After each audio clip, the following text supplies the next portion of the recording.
Okay guys, manguhuli tayo ng nokma, sisiw. Maglilipat tayo.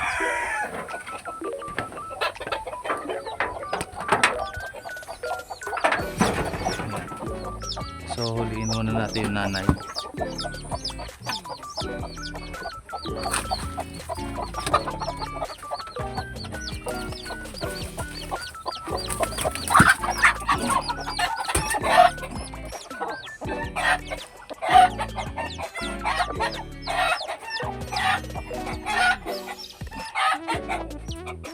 Ayan na sila.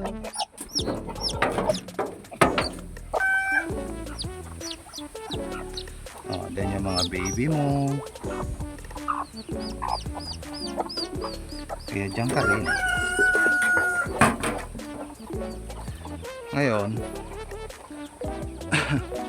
yung ano na, bakit dalawa lang? Kasi bumaba na yung sisiw. Bumaba na yung sisiw. Ngayon, yung ibang iklog niya nandito. Ayan. So kailangan natin kunin yung mga sisiw mo. Sisiw nung nanay na isa yan, kaya sa akin yan. Ibibigay natin doon.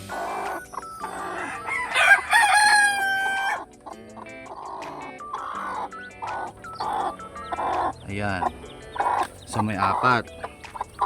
May mapipisa pa nga dito. Ito, mapipisa pa yan. So kukunin natin yan.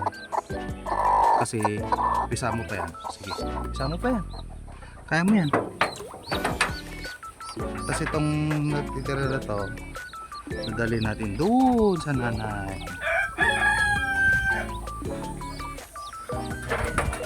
So dito lang yan.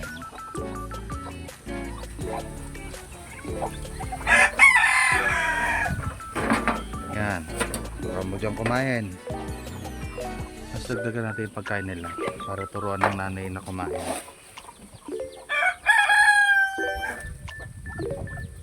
Yan.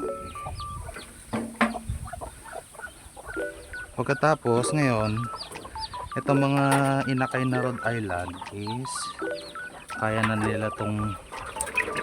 nilang iwanan tong nanay nila.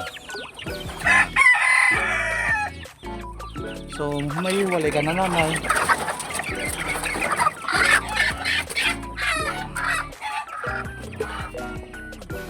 Iwalay na natin yung nanay niya. Ayan.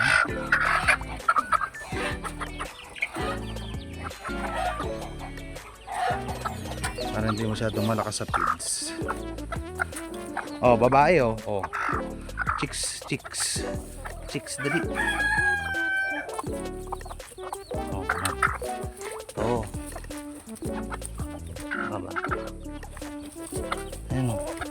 Chicks oh, ayaw mo to. Ayaw mo siya. Ganda naman siya. Ayaw niya ng chicks guys. Ikaw, babalik ka na doon. O yan, balik ka na dyan. Diba? Kinakansi kagad.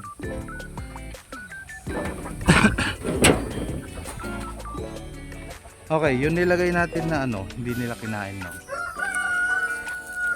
So, tatanggalin natin. Ang masasayang yan. Ayaw ng native guys. Kayo, gusto nyo?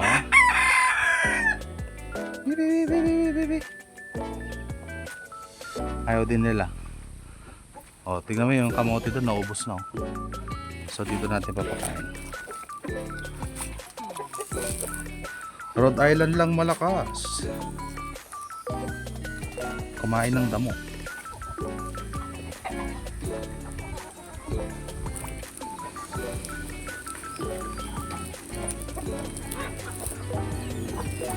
Okay.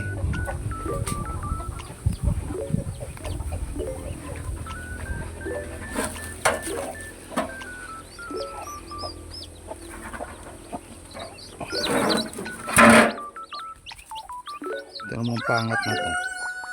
Bakit hindi niya tinatabunan yung kanyang mga anakis?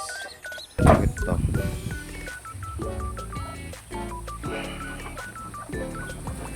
Yan sinasabi ko sa iyo eh.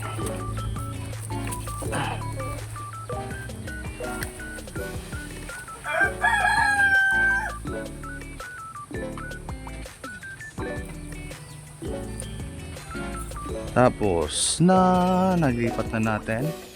So magpipisa pa yung mga ibang iklog doon. So yung iba doon ilalagay natin doon. Yung para bukas. Okay na.